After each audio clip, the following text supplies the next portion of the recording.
Cricket only நேயர்களுக்கு வணக்கம். Anderson Tendulkar டிராஃபியோட 4த் டெஸ்டோட டே 1 வந்து கம்ப்ளீட் ஆயிருக்கு. ஸோ இத பத்தி நம்மள்ட்ட டீட்டெயிலா பேசுறதுக்காக நம்ம கூட இன்னைக்கு cricket analyst Venkat Prasad sir நம்ம கூட இருக்கிறார். அவர்ட்ட பேசலாம். சார் வணக்கம் சார்.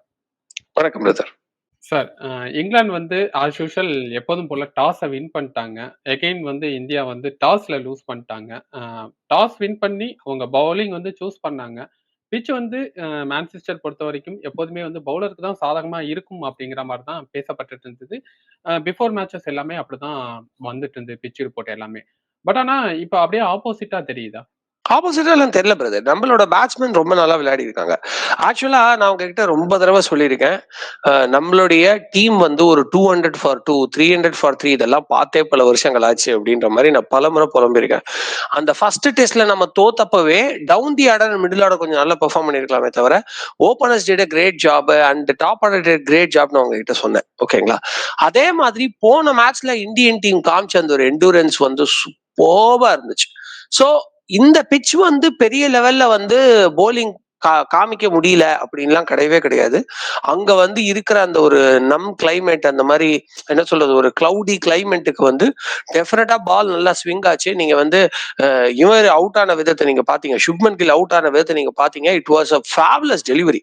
அது வந்து ஸ்டோக்ஸ் வந்து கட்டாங்கட்டி தூக்குனாரு. அதாவது கேப்டன் சொல்லிட்டே இருந்தாங்க. பட் அந்த பால் வந்து ஐ couldn't blame the batsman at all. ஏன்னா அவர் கொஞ்சம் கூட எக்ஸ்பெக்ட் பண்ணல பால் அவ்வளவு டக்குன்னு டிவியேட் ஆகி வரும். ரிஷப் பந்த் இது இன்ஜுரி ஆன அந்த பால் கூட பாருங்க, it was a bad shot. ஒரு வகையில அது ட்ரை பண்ணிருக்க வேண்டாம் அப்படின்னாலும் அந்த பால் நல்லா அங்கேயுமே வந்து பாத்தீங்கன்னா கிட்டத்தட்ட ஏர்லயே ஒரு நல்ல மூவ்மெண்ட் தெரிஞ்சுது. ஸோ டெஃபினட்டா இது வந்து அன்டவுட்லி இந்த பிட்ச் வந்து போலிங்க்கு ஃபேவர் பண்ணிருக்கு. It was a very good call by Stokes to bowl first. அதையும் மீறி நம்ம ஆளுங்க நல்ல ஒரு என்டூரன்ஸ் காமிச்சாங்க. Especially the opening partnership was excellent. அதுக்கப்புறம் Sai Sudharsan the most awaited 50 வந்துருச்சு. So I would give credits to our batsmen. Sir இந்த டீம் காம்பினேஷன்ல உங்களுக்கு ஏதாவது மாறுபட்ட கருத்து இருக்கா? சாய் சுதர்ஷனை உள்ள எடுத்துட்டு வந்திருக்காங்க. கருண் நாயரை டிராப் பண்ணிருக்காங்க. அவருக்கு இன்னொரு மேட்ச் விளையாடுறதுக்கான வாய்ப்புகள் கொடுத்திருக்கலாமா? அடுத்தது நம்ம பார்த்தோம்னா ஷர்துல் தாக்கூரை வந்து நிதிஷ்குமார் ரீப்ளேஸ் பண்ணியிருக்காரு. அது வந்து வேற ஆப்ஷனே கிடையாது. ஓகே. பிரதீஷ் கிருஷ்ணா ஃபர்ஸ்ட் டெஸ்ட்ல எல்லாம் விளையாடினாரு. அதுக்கப்புறம் இப்போ அவரை டிராப் பண்ணிட்டு அன்ஷுல் காம்போஜ டெபியூட்டா உள்ள எடுத்துட்டு வந்திருக்காங்க. இந்த மாதிரி ஒரு 3 காம்பினேஷன் மாத்திருக்காங்க. இதுல உங்களுக்கு ஏதாவது மாறுபட்ட கருத்து இருக்கா? பஸ் அதாவது இப்ப இந்தியாவுக்கு தேவைப்படுறது வந்து பாத்தீங்கன்னா கொஞ்சம் லென்த்தி பால்ஸ் போடக்கூடிய ஒரு போலர். அதுதான் இப்ப இந்தியாவோட நீடு. என்ன பொறுத்த வரைக்கும் ஆக்சுவலா இந்த சீரீஸ் ஆரம்பத்துல இருந்தே ஏகே டீம்ல இருந்திருக்கணும். ஏன்னா அவர் வந்து பாத்தீங்கன்னா இந்த டோர்னமெண்ட் ஆரம்பிக்கிறதுக்கு முன்னாடி நடந்த அந்த இங்கிலாந்து ஏ மேட்சஸ்ல, அந்த மாதிரி மேட்சஸ்ல கவுண்டிஸ் எல்லாமே ரொம்ப நல்லா பெர்ஃபார்ம் பண்ணியிருந்தாரு. அவரை திடீர்னு டிராப் அவுட் பண்ணிட்டு அவர் அனுப்பிச்சுட்டு தான் உங்களுக்கு அர்ஷதீப் அதுக்கு பதிலாக உள்ள கொண்டு வந்தாங்க. And it was very very painful to hear Arshdeep drop ஆயிட்டாரு. நான் வந்து இந்தியா இந்த சீரீஸ் ஜெயிப்பாங்க அப்படின்னு ஆரம்பத்திலேயே ஒரு நம்பிக்கை தெரிவிச்சேன். ஏன்னா பேட்டிங் தான் நம்ம கன்சர்னா இருந்துச்சு. ஆனா போலிங் நம்ம கிட்ட ரொம்ப ஸ்ட்ராங்கா இருக்கு. இப்ப பேட்டிங் நல்லா பண்ணுவாங்க நம்புறேன் அப்படின்ற தைரியத்துல சொன்னதே, போலர்ஸ் கண்டிப்பா எல்லாருமே நல்லா வருவாங்க. அதுவும் பும்ராவை நீங்க ஒரு 2 மேட்ச் ஆட முடியலனாலும் ஹர்ஷதீப் உள்ள கொண்ட ஒரு ஐடியா இருக்கு அப்படின்ற நியூஸை கேள்விப்பட்டுதான். பட் ஹர்ஷதீப் மட்டும் டீம்ல இருந்தாருன்னா கதையை வேறன்ற பட்சத்துல அவருக்கு இன்ஜுரி ஆனது கொஞ்சம் பெயின்ஃபுல்லா இருந்தாலும் ஹர்ஷதீப்புக்கு பதிலா அன்ஷுல் காம்போஜ் உள்ள வந்தது I would really appreciate that call.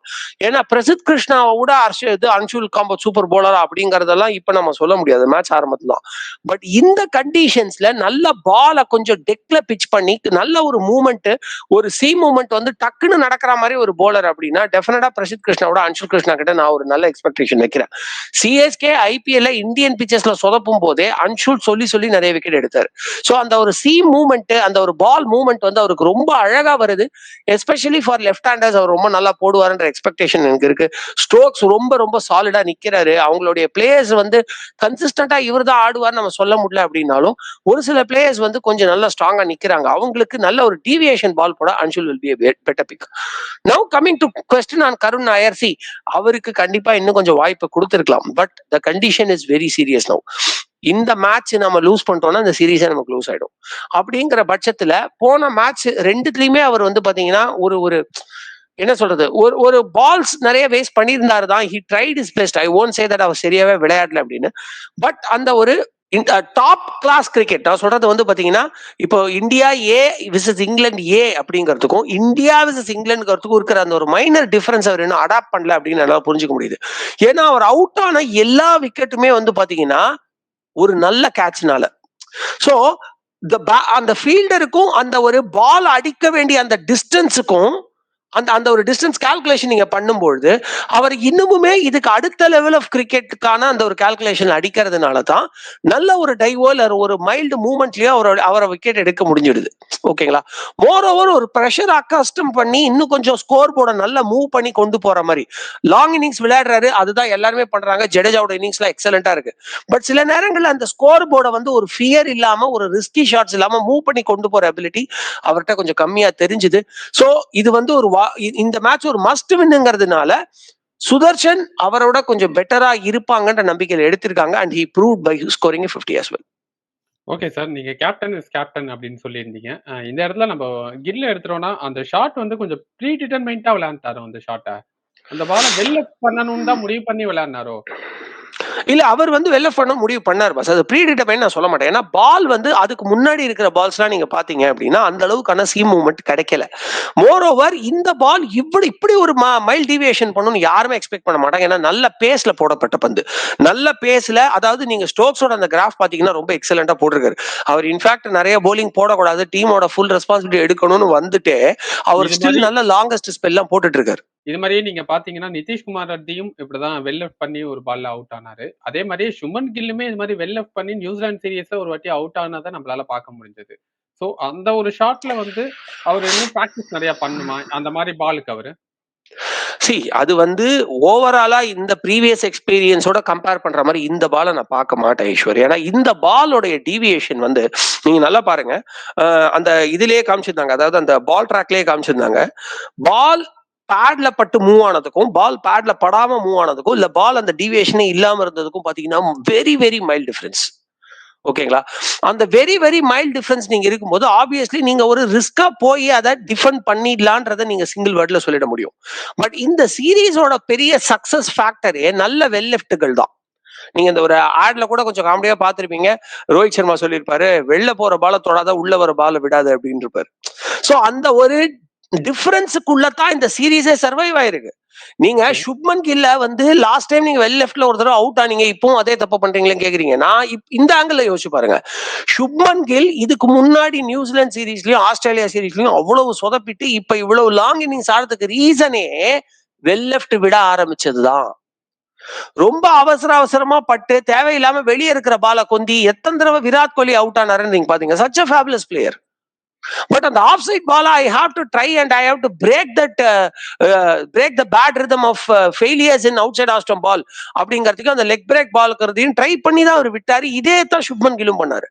But இந்த டோர்னமெண்ட்ல எவ்ரி பிளேயர் வெல் லெஃப்ட கரெக்டா விட்டுறணும்ன்ற டிட்டர்மினேஷன்ல இருந்தாங்க. Even while chasing 192 run and also wickets விழுந்தப்ப கூட அந்த ஸ்டைல் ஆஃப் பிளே அவன் மாத்தவே இல்லை ஜடேஜா. அதனால தான் மேட்ச் அவ்வளவு க்ளோஸா போச்சு. சோ அந்த ஒரு அட்டெம்ப்ட்ல இந்த மாதிரி ஒரு ஃபேபுலஸ் டர்னிங் டெலிவரி, அதாவது டர்னிங்கிறத விட டீவியேட்டிங் டெலிவரிக்கு வந்து விக்கெட் விடுறது இது வந்து எக்ஸ்பெக்டட் தான். இதே மாதிரி சூப்பரான டெலிவரிஸ்ல போல்டெல்லாம் எடுத்தாரு போன மேட்ச் ஆகாஷ்தீப். So it is okay. I mean இது வந்து ஒரு எரர் நான் சொல்ல மாட்டேன். I would give the credit to bowling. Okay. இப்ப ரிஷப் பந்த் வந்து காயம் காரணமாக ரிட்டயர் ஆயிட்டாரு. ஃபர்தரா அவர் வந்து நாளைக்கு ப்ளே பண்ணல அப்படின்னா, இது இந்தியாவுக்கு எவ்வளவு பெரிய பாதகமா இருக்கும்? மிகப்பெரிய பாதகமா இருக்கும். ஏன்னா மிடில் ஆர்டர்ல ஒரு பெரிய காப்பானவர், அதுல எந்த டவுட்டுமே கிடையாது. ஒரு குரூஷியல், அதாவது இது வரைக்கும் அவர் வந்து ஒரு குரூஷியல் மொமெண்ட்ல ஃபெயில் ஆயிட்டாருன்னு நீங்க சொல்லுங்க பார்ப்போம். இந்த 3 டெஸ்ட் மேட்ச்ல எல்லா நேரத்திலயும் ஆபத் பாந்தவனா இருந்திருக்காரு. ஒரு நல்ல பார்ட்னர்ஷிப் பில்ட் பண்றதுக்கு ரொம்ப ஃபேவரபிளா இருந்திருக்காரு. பார்ட்னர்ஷிப்பை விட தலைவா இந்த டோர்னமெண்ட்ல எல்லாமே கலந்த மாதிரி இந்தியன் டீமோட பேட்டிங் இருக்கு. அது ஒரு நல்ல விஷயம்.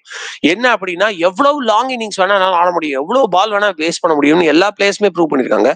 அந்த டைத்துல அந்த ஸ்கோர் போர்டை மூவ் பண்றதுக்கு ஒரு தேவைன்னு இருக்கும்பொழுது இவர் ரொம்ப யூஸ்ஃபுல்லா இருந்திருக்காரு. So it is a very big blow. And எனக்கு அது சொல்ல பிடிக்கலனாலும் more likely that he might not play தான் நினைக்கிறேன். ஆனா கடவுள் இருக்காரு and is a very strong guy. ஆக்சிடென்ட்ல வெளில வந்தவர். பட் கால்ல கரெக்டா ரொம்ப சென்சிட்டிவான, நமக்கே தெரியும், நம்ம இந்த வீட்டுக்குள்ளேயே ஒரு ரூம் டு ஒரு ரூம் போகும்போது இந்த வாசகால தெரியாம அந்த இடம் பட்டுச்சுன்னா ரொம்ப தவிப்போம். சோ அது ரொம்ப சென்சிட்டிவான பார்ட், அந்த பாதத்தோட சைடுங்கிறது. அந்த இடத்துல பால் பட்டிருக்கு. சோ அவரால் பேட்டிங்கே பண்ண முடிஞ்சா கூட இப்போ இந்த இன்னிங்ஸ்ல அவரை கால் ஃபார் பண்ண மாட்டாங்கன்னு நான் நினைக்கிறேன். மேபி அட்லீஸ்ட் செகண்ட் இன்னிங்ஸ்க்காவது அவர் வர முடிஞ்சா well and good. Anyhow keeping நம்ம கிட்ட ஒரு பேக்கப் இருக்காரு. சோ அது பிரச்சனை கிடையாது. பட் செகண்ட் இன்னிங்ஸ்க்காக ஒரு பேட்டிங் கண்டிப்பா வந்தாகணும். இந்த இன்னிங்ஸ்ல அவருடைய தேவை இல்லாமலே இப்ப இருக்கிற 3 பிளேயர்ஸ் வந்து அழகா ஆடுவாங்க. நான் நம்புறேன், ஆடணும். இந்தியனை பொறுத்தவரைக்கும் நல்லா பேட்டிங் பண்ணியிருக்காங்க. ஏன்னா, பிட்ச் வந்து பவுலருக்கு ஃபேவரா இருக்கும்னு சொல்ற ஒரு இடத்துலேருந்து, 264 ஃபார் 4 தான் விட்டுருக்காங்க டே 1 கம்ப்ளீட் பண்ணும்போது. இப்போ நாளைக்கு நம்ம டே 2 எடுத்து பார்த்தோம்னா, நியூ பால் எடுக்க போறாங்க இங்கிலாந்து வந்து. ஸோ இது எந்த அளவுக்கு இந்தியாவுக்கு வந்து டஃபஸ்ட் பேட்டிலா இருக்க போகுது டுமாரோ டே 2? கண்டிப்பா ஷர்துல் தாக்கூர் ரொம்ப கேர்ஃபுல்லா இருக்கணும். ஏன்னா அவருடைய பிரச்சனையே ரொம்ப துடுக்குத்தனமா விளையாடுறது. அஃப்கோர்ஸ் அட்வான்டேஜ் அதுதான். ஏன்னா ஸ்கோர் போர்டு கொஞ்சம் மூவிங்கா இருக்குன்றதுக்காக தான் அவர் யூஸ் பண்றாங்க. பட் அவர் இனிஷியல் ஒரு 12 to 15 ஓவர்ஸ் கொஞ்சம் அவர் வந்து தன்னுடைய விக்கெட்டை விடாம ஆடணும்ன்றதா என்னுடைய சஜஷனா இருக்கும். பட் அந்த அளவுக்கு அபிலிட்டி அவர்கிட்ட இருக்கானா, உண்மையிலேயே ஒரு பால் வேஸ்டிங் பிளேயரா, ஒரு வெல் லெஃப்ட் விடக்கூடிய பிளேயரா இது வரைக்கும் நான் ஷர்துல பார்க்கல. உங்களுக்கு தெரியும், ஷர்துல நான் பல முறை டெஸ்ட்டுக்கு அவர் ஒரு பெர்ஃபெக்ட் பிக்னு சொல்லியிருக்கேன். இதே இந்த சீரீஸ் ஆரம்பிக்கிறதுக்கு முன்னாடி என்னுடைய இன்ஸ்டாகிராம்ல நான் போட்ட ஒரு முக்கியமான விஷயம், ஷர்துல் வந்து இவருக்கு பதிலா வந்தது, அதாவது நம்ம நிதிஷ் ரெட்டிக்கு பதிலா வந்தது தப்பில்லைங்கிற மாதிரி நான் போட்டிருப்பேன். ஏன்னா இங்கிலாந்துல அவர் வந்து நம்ம இந்த ஃபைனல் தோக்குற மேட்சஸ்ல கூட அவர் அழகா நின்று 50 செஞ்சுரி எல்லாம் போட்டிருக்காரு.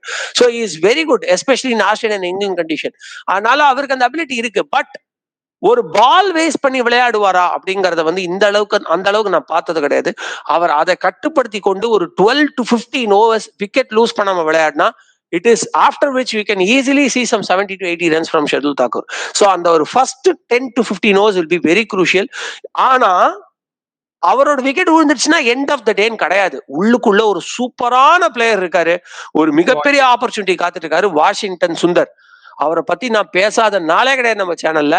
அவருக்கு ஆப்பர்ச்சுனிட்டி கிடைக்கிறது ரொம்ப சேலஞ்சிங்கா இருக்கு. ஏன்னா அப்படி ஒரு காம்படிஷன் டீம்ல இப்பவுமே குல்தீப் யாதவ் இருந்தா பெட்டர்னு சொல்லாத வாய்கள் கிடையாது. Though is bowling very well. So அந்த ஆப்பர்ச்சுனிட்டிக்காக தான் அவர் காத்துட்டு இருக்காரு. என்ன, நான் 2 தமிழர்கள் அழகா மைக்ல வந்து அந்த குரல் கேட்கலாம் அப்படின்னு ஆசைப்பட்டேன். பட் அவரோட விக்கெட் விட்டார் சாய் சுதர்ஷன். பட் ஸ்டில் ஜடேஜாவும் வாஷிங்டன் சுந்தரும் பார்ட்னர்ஷிப் போறது ஆல்ரெடி நம்ம பலமுறை சூப்பரா பார்த்திருக்கோம். இந்த முறை அதுவும் நடக்கும். பட் அது போறதுக்கு முன்னாடி இவங்க 2 பேரும் பார்ட்னர்ஷிப்ல இன்னும் ஒரு 100 ரன் கொண்டு வந்துட்டாங்க அப்படின்னா இந்தியாவுக்கு ஒரு மிகப்பெரிய அட்வான்டேஜா இருக்கும். So 10 to 15 overs will be very crucial. Sir, இந்த ஃபர்ஸ்ட் இன்னிங் ஸ்கோர் வந்து எவ்வளவு வந்து அடிச்சு கொடுத்தா இந்தியாவுக்கு வந்து அது வந்து ஃபார்வர்டா இருக்கும்? 400 பிளஸ் மஸ்ட் தலைவா. ஏன்னா இந்த டைம் வந்து பாத்தீங்கன்னா அன்ஷுல் உள்ள வந்திருக்காரு. கண்டிப்பா ஒரு டிஃபரன்ஸ் இருக்கும் நான் சொல்றேன். அதே நேரத்துல நான் ஒரு வார்னிங்கும் கொடுக்குறேன். அன்ஷுல் வந்திருக்காரு. சோ அப்படியே ஒரே இன்னிங்ஸ் 5 விக்கெட் அப்படியே மேஜிக் பண்ணுவான்னு சொல்ல முடியாது. இப்ப இருக்கிற டெக்னாலஜில இங்கிலாந்து வந்து மத்த ஃபார்மேட்ல ஒர்க் பண்றாங்களோ இல்லையோ, டெஸ்ட் ஃபார்மேட்ல செம்மையா ஹார்ட் ஒர்க் பண்ணுவாங்க. ஏன்னா அவங்களை பொறுத்த வரைக்கும் அது வந்து ஒரு டென், அவங்களுக்கு வந்து அது ஒரு குகை. அது வந்து ஒரு சிங்கத்தோட குகை மாதிரி. டெஸ்ட்ல மட்டும் அவ்வளவு லேஸ்ல தோக்கவே மாட்டாங்க. ஆஸ்திரேலியா வந்து ஸ்டீவா காலகட்டத்துல மரண ஃபார்ம்ல இருக்கும்போது கூட, அதுக்கப்புறம் ரிக்கி பாண்டிங் காலகட்டத்துல செம்ம ஃபார்ம்ல இருக்கும்போது கூட ஆஷஸ் அங்க விளையாடும் போது சொதப்பிருக்காங்க. சோ அந்த அளவுக்கு அவங்களுடைய பிச்சஸ்ல டெஸ்ட்ல அவங்க ஸ்ட்ராங். சோ அப்ப அன்ஷுலோட போலிங் எப்படி இருக்கு, அவருடைய அப்ரோச் எப்படி இருக்குன்றதெல்லாம் பார்த்துட்டு தான் வருவாங்க. அதுக்கு ஒரு டிஃபென்ஸ் தான் வருவாங்க. பட் தி அட்வான்டேஜஸ் அவங்களுக்கு ஓப்பனிங்ல ஒரு சொதப்பல் இருக்கு. யாரா ஒருத்தர் விளையாடினாலும் இன்னொருத்தர் சொதப்பிடுறாங்க. அப்புறம் ஒரு பெரிய கன்சிஸ்டன்டா இவரு தான் ஆடுவாருன்னு நீங்க ஒரு 2-3 பேர் தான் சொல்ல முடியுது. ஒன்னு ஸ்மித்துக்கு நம்ம கிட்ட இன்னும் பதில் இல்ல. அதுக்கு நம்ம ஒரு பதில் கண்டுபிடிக்கணும். அதுக்கப்புறம் வந்து பாத்தீங்கன்னா ஸ்டோக்ஸ் அண்ட் ரூட் சூப்பரா விளையாடுறாரு. சோ இந்த ஒரு விஷயத்தை மட்டும் நம்ம கொஞ்சம் ஸ்மித் தானே இந்த கீப்பர் பேர், did I say it right? Jamie Smith. Okay fine. Okay, so இந்த ஒரு 3 விஷயத்துக்கு மட்டும் நம்ம கிட்ட ஒரு பதில் இருந்துச்சு அப்படின்னா, அன்ஷுலுடைய போலிங் வச்சு நம்ம கொஞ்சம் பெட்டரா பண்ணா நம்மளால இந்த மேட்ச் ஜெயிக்க முடியும். அதுக்கு ஆரம்பத்திலே ஒரு 450 ரன்ஸ் நம்ம கொண்டு வரது பெட்டர். சோ நீங்க கேட்ட கேள்விக்கான one word answer, 450 is a wonderful target. Anything above 400 is excellent. But 350 கீழே போனா நம்ம இவ்வளவு நேரம் போட்ட எஃபர்ட்ல வேஸ்ட் ஆயிடும். அண்ட் அது நடக்காதுன்னு நான் நினைக்கிறேன். பிகாஸ் வாஷிங்டன் சுந்தர் மேல எனக்கு நம்பிக்கை இருக்கு. இன்னொரு 6 விக்கெட் இருக்கு. அந்த நீங்க சொல்ற அந்த டார்கெட், அந்த இலக்கை வந்து அடைய முடியுமா நாளைக்கு நியூ பால் எடுத்ததுக்கு அப்புறமா? டெஃபினட்டா ஃபர்ஸ்ட் ஒரு 15 ஓவர்ஸ்க்குள்ள விக்கெட் விழலன்னா ஈஸ்வர், அதுதான் எல்லாத்தையும் டிட்டர்மைன் பண்ணும். ஃபர்ஸ்ட் 15 ஓவர்ஸ்க்குள்ள விக்கெட் விழலன்னா 400 பிளஸ் கன்ஃபர்ம்டு. அட்லீஸ்ட் 370 பிளஸ் ஆகுது வரும். இதை விட கம்மியானாலும் சொல்லவே முடியாதுன்றதால சொல்றேன். சோ அந்த 15 ஓவர்ஸ்க்குள்ள ஷர்துல் தாக்கூர் தன்னுடைய விக்கெட் அவுட் ஆகாம பாத்துக்கிட்டாருன்னா, அதுக்கப்புறம் ஒரு பெரிய ஸ்கோர் பண்றாரோ இல்லையோ ஆட்டோமேட்டிக்கா அவர் அடிச்சிருவாரு. அதுக்கப்புறம் வாஷிங்டன் சுந்தரும் ஜடேஜாவும் ஒரு சூப்பரான பார்ட்னர்ஷிப் போடுவாங்க. But we have to give credits to also for England bowling. ஏன்னா ஒரே ஒரு டிஃபரன்ஸ் இந்தியன் டீமுக்கும் அவங்களுக்கும் இருக்கு அப்படின்னு பாத்தீங்கன்னா, நம்ம பேட்டிங்ல அவங்களோட பெட்டரா இருக்கும். பட் அவங்களோட ஃபீல்ட் செட்டப்பும் போலிங் சேஞ்சஸும் நம்மளோட ரொம்பவே பெட்டரா இருக்கு.